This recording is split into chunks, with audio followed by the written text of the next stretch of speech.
A Procuradoria-Geral da República defendeu no Supremo Tribunal Federal que um dos inquéritos envolvendo o empresário Fábio Luiz Lula da Silva seja enviado à primeira instância da Justiça. O filho do presidente Lula é investigado no STF por suspeitas de corrupção e tráfico de influência junto ao Ministério da Saúde. A manifestação é assinada pelo vice-procurador-geral da República, Ildeburgo Chateaubriand Filho. No documento, a PGR afirmou que a Polícia Federal não mencionou nenhum negócio concluído entre o grupo investigado e o poder público e que não há elementos que indiquem que as demandas tenham sido de fato atendidas pelo governo. Por isso, argumentou que o caso não deve seguir no Supremo porque não envolve pessoas com foro privilegiado. Embora o filho do presidente não tenha a prerrogativa de foro, o inquérito foi autorizado pelo STF porque o tribunal entendeu que as investigações têm conexões com outros casos que já tramitam na corte. A Polícia Federal cumpriu mandados de busca. A informação foi publicada pelo jornal Folha de São Paulo. A TV Globo também teve acesso ao material, a representação da Polícia Federal, que levou à abertura de uma das investigações sobre Fábio Luiz Lula da Silva, o Lulinha. O inquérito apura suspeitas de corrupção e tráfico de influência em uma tentativa de obter um contrato com o Ministério da Saúde para fornecer medicamentos à base de canabidiol ao SUS. O contrato nunca foi fechado. A polícia encontrou indícios de aparente sociedade informal entre Lulinha e os empresários Roberta Luxinger e Fernando Bittar para interesses privados, usando relações pessoais privilegiadas. Bittar foi condenado em 2019 por lavagem de dinheiro na Operação Lava Jato. O Supremo Tribunal Federal anulou a condenação 2 anos depois. Segundo a PF, a atuação deles pode ter ultrapassado limites éticos e legais, porque o modus operandi identificado não se restringia à defesa institucional de interesses ou à discussão de políticas públicas de caráter geral, mas a uma atuação voltada à facilitação da obtenção de contratos públicos, à promoção de alterações legislativas em benefício de interesses privados específicos e à realização de pagamentos a agentes públicos ocupantes de cargos de elevada hierarquia, com expectativa de obtenção de vantagens econômicas decorrentes dessas intervenções. A revista Veja também divulgou trechos do inquérito. Entre eles, uma conversa entre Roberta Luxinger e o então chefe de gabinete do presidente Lula, Marco Aurélio Santana Ribeiro, conhecido como Marcola. Na mensagem, Roberta afirmou: temos que colocar o Fábio em cima do Berg. Fábio, segundo a Polícia Federal, é Lulinha. E Berg é o apelido de Swedenberger Barbosa, então número 2 do Ministério da Saúde. Marcola respondeu: beleza. O material revela detalhes da aproximação de Roberta Luxinger com o ex-chefe de gabinete de Lula. Segundo a Polícia Federal, mensagens trocadas entre eles comprovam uma série de pagamentos para Marcola. E a PF investiga se esses pagamentos têm relação com os interesses do grupo. O João tomou vacina numa boa. Todo ano tem que tomar aquela vacina, sabe? Pra sentir melhor. E o Luiz veio por 2 motivos. Pra você ficar com muita saúde e pra jogar muito futebol. Belo Horizonte montou 10 pontos de vacinação em locais de grande movimento. Se todos ficarem protegidos, você evita o reaparecimento de doenças que já estavam praticamente erradicadas. A campanha vai até o dia 1º de setembro e oferece 20 tipos de imunizantes. O público-alvo são crianças e adolescentes menores de 15 anos. O objetivo é ampliar a cobertura vacinal, porque até agora, segundo o Ministério da Saúde, o Brasil só atingiu a meta com a vacina BCG, que protege contra formas graves da tuberculose. Outras vacinas importantes, como as que previnem a meningite e a poliomielite, ainda estão abaixo da meta. Em Aracaju, 16 unidades de saúde funcionaram no dia D de multivacinação. O Zé Gotinha recebeu as famílias na região metropolitana de Cuiabá. Eu falo que não precisa ter medo. Em São Luís, o filho do Joedson atualizou a caderneta. Tomou gripe, influenza, meningite, né? E dengue. No estado de São Paulo, que confirmou 23 casos de sarampo este ano, a vacinação foi ampliada na capital, em Guarulhos e em São Bernardo do Campo, para quem tem até 59 anos. Em Vitória, foi o neto que comandou a caravana até o posto. Vim trazer vovô e vovó para tomar vacina.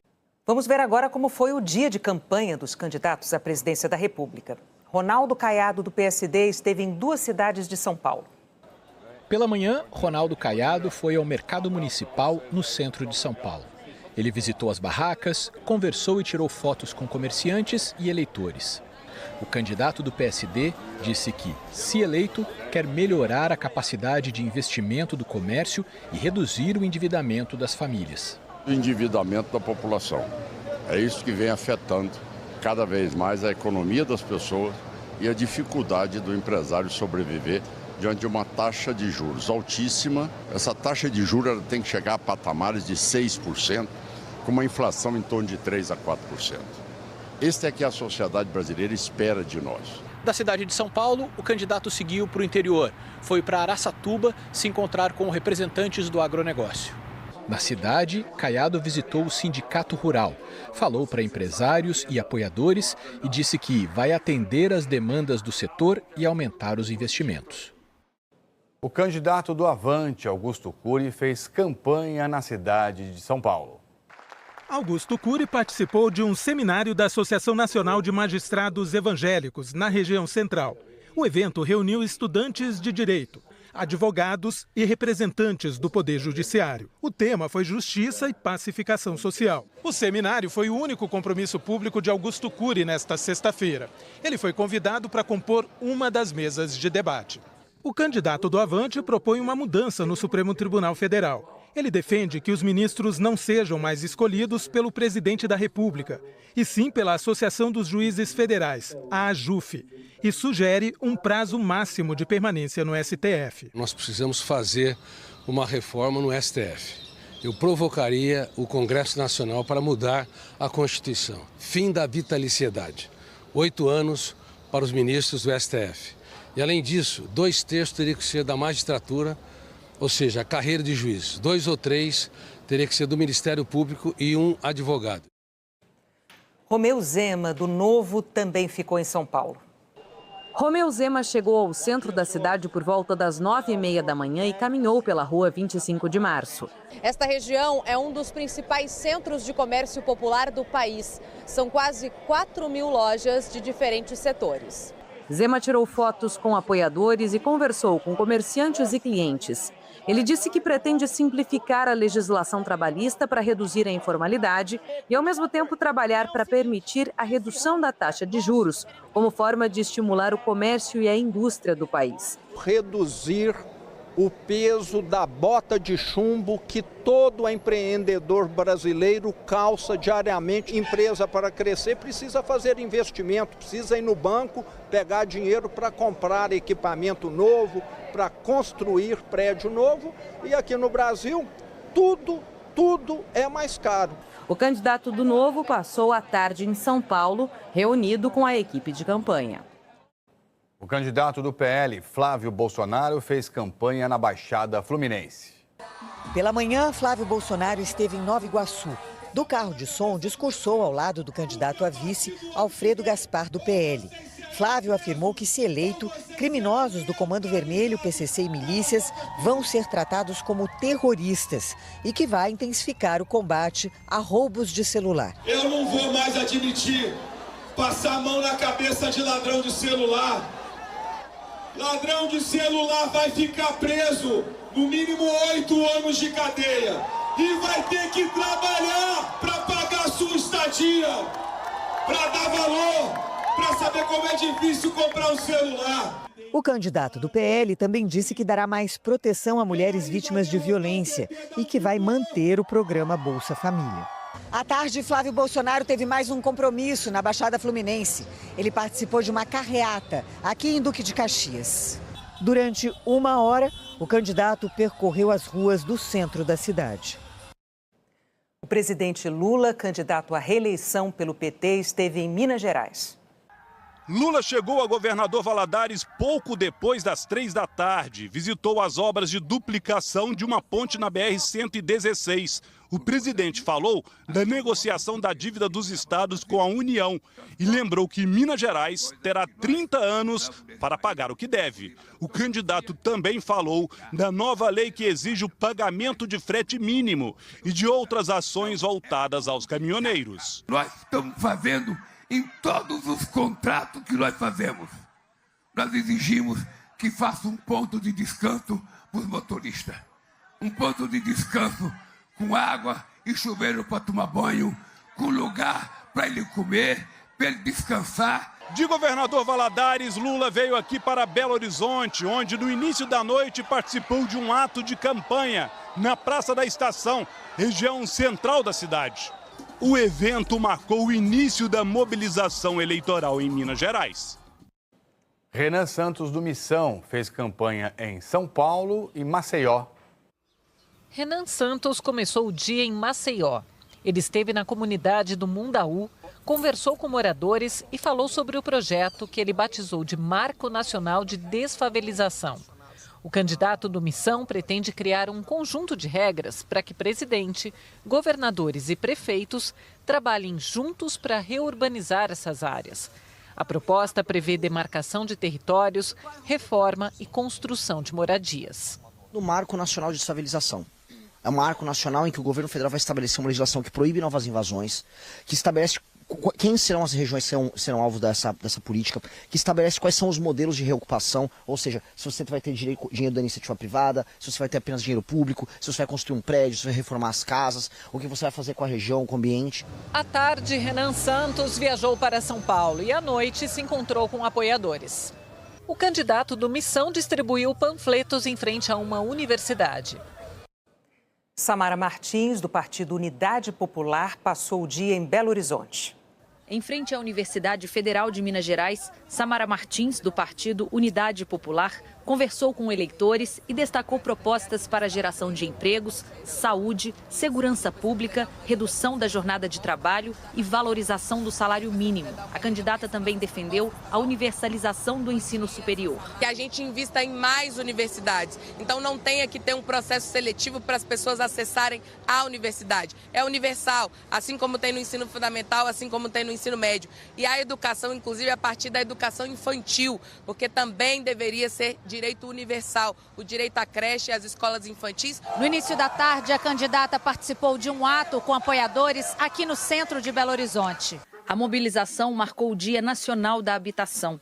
Samara Martins defendeu políticas para ampliar o acesso à moradia e reformas agrária e urbana. Depois, ela visitou um prédio ocupado por movimentos sociais, também no centro da cidade. Existem alunos que se dão bem com a matemática, mas a maioria aqui é como o Rodrigo. Não consigo fazer muitas contas, a conta básica eu consigo, mas começo a colocar número, dividir, multiplicar, não consigo raciocinar muito bem. Essa aula é em um cursinho oferecido por uma organização social para alunos que terminaram ou estão no fim do ensino médio e querem seguir para a faculdade. Matemática é a disciplina que mais precisa de reforço. Não são todos os alunos que têm as mesmas dificuldades, né? Então a gente tem diferentes níveis na mesma sala.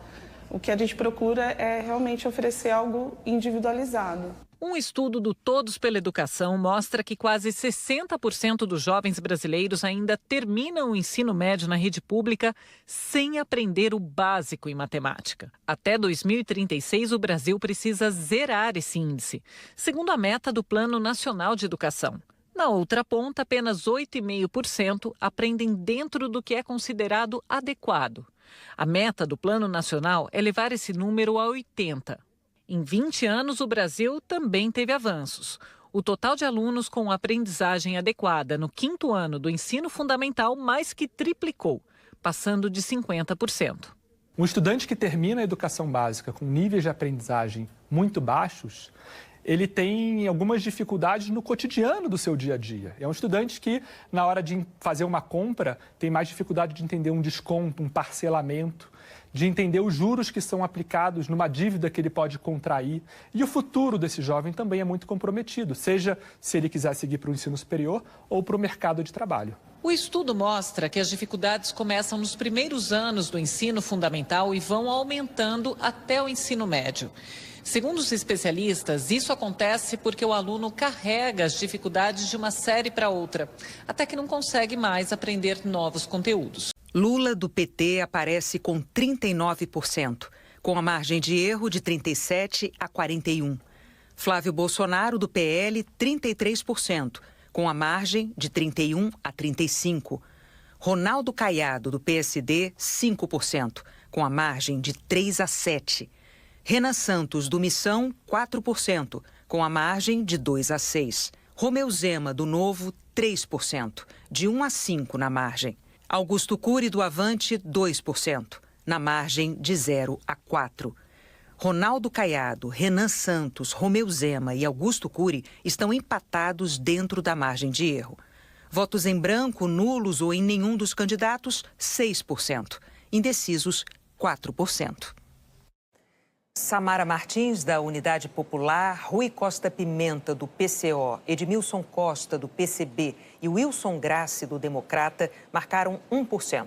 Clariana Barão, do Democracia Cristã, e Hertz Dias, do PSTU, não pontuaram. O Datafolha pesquisou também um cenário de primeiro turno com Pablo Marçal, do PRTB. O Tribunal Superior Eleitoral analisa o pedido dele de registro de candidatura à presidência.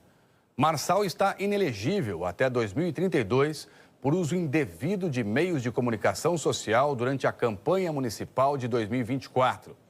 Mas conseguiu registrar a candidatura depois de a Justiça Eleitoral de São Paulo ter reconhecido provisoriamente a filiação dele no PRTB. O TSE ainda vai decidir se ele poderá concorrer ou não. Vamos aos números.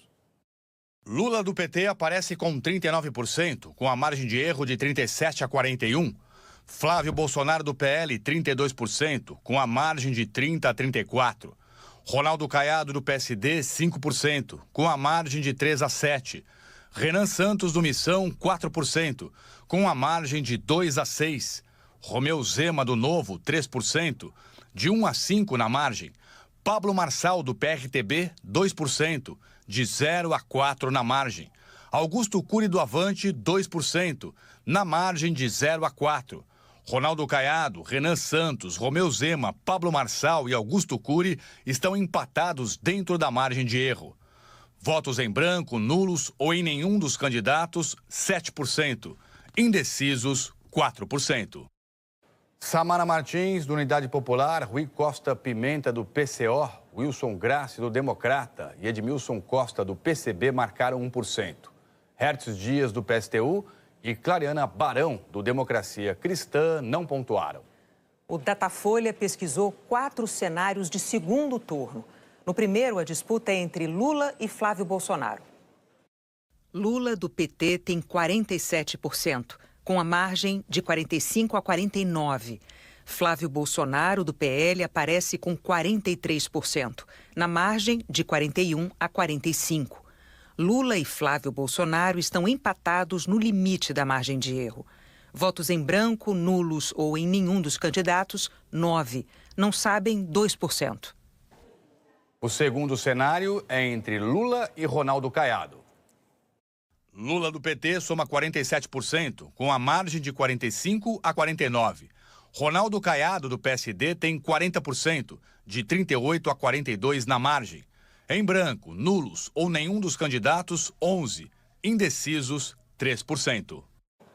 Agora o cenário entre Lula e Romeu Zema. Nesse cenário, Lula, do PT, tem 48%, na margem de erro de 46% a 50%. Romeu Zema, do Novo, tem 38%, varia de 36% a 40%. Votos brancos, nulos ou nenhum dos candidatos, 12%. Indecisos, 2%. O Datafolha considerou também um segundo turno entre Lula e Renan Santos. Lula, do PT, tem 47%, com a margem de 45% a 49%. Renan Santos, do Missão, aparece com 37%, na margem de 35% a 39%. Votos em branco, nulos ou em nenhum dos candidatos, 14%. Indecisos, 2%. Eu poderia estar em qualquer outro lugar, mas tua glória me atraiu, tua presença me atraiu. Tentei me esconder, com medo de me render, mas tua glória me atraiu, tua presença me atraiu. É que a sarça pegou fogo e não se consumiu, e a voz que saiu dela um dia me atraiu. E o meu coração queimou até que descobriu que um dia por tua glória vale mais que 1000. É que a sarça pegou fogo e não se consumiu, e a voz que saiu dela um dia me atraiu. E o meu coração queimou até que descobriu que um dia por tua glória, um dia por tua glória vale mais que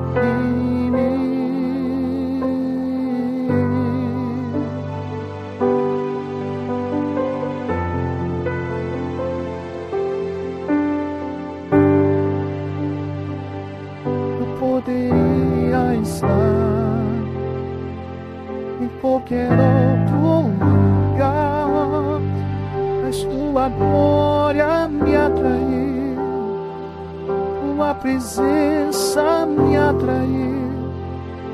Tentei me esconder, com medo de me render, mas tua glória me atraiu, tua presença me atraiu.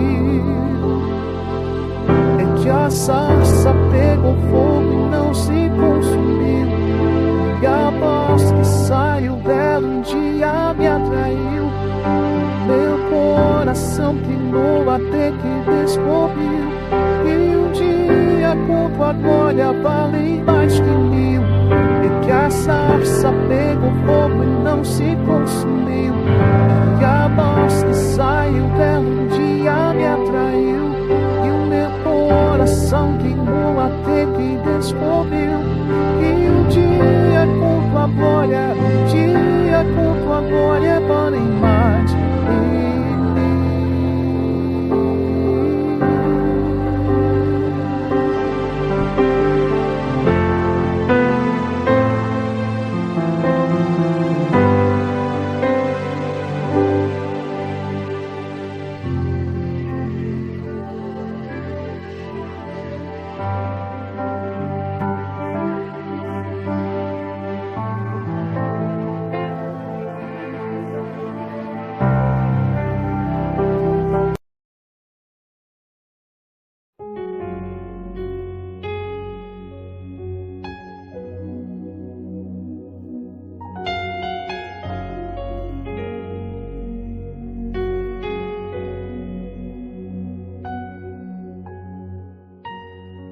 Eu não preciso ser reconhecido por ninguém. A minha glória é fazer com que conheçam a ti, e que diminua para que tu cresças, Senhor, mais e mais.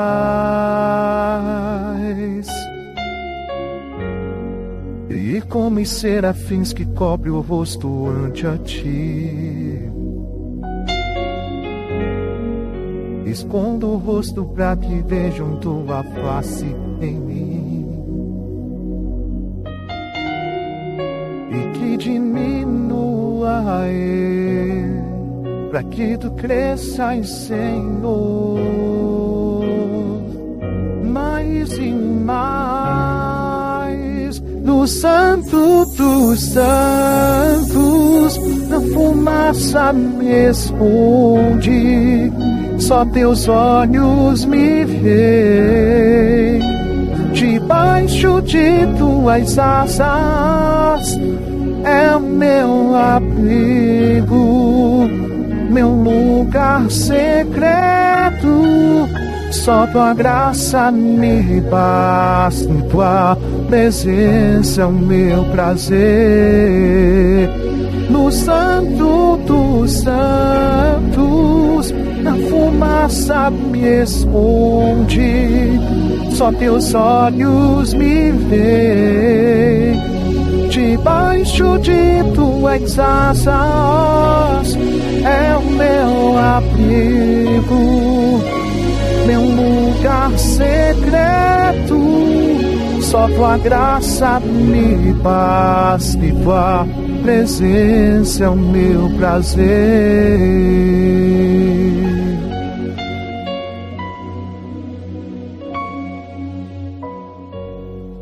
E como em serafins que cobrem o rosto ante a ti, expondo o rosto para que vejam tua face em mim, e que diminua eu, para que tu cresças, Senhor, mais e mais. No santo dos santos, a fumaça me esconde, só teus olhos me veem.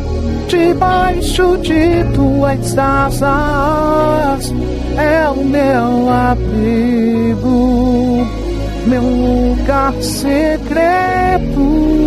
Só tua graça me basta e tua presença é o meu prazer.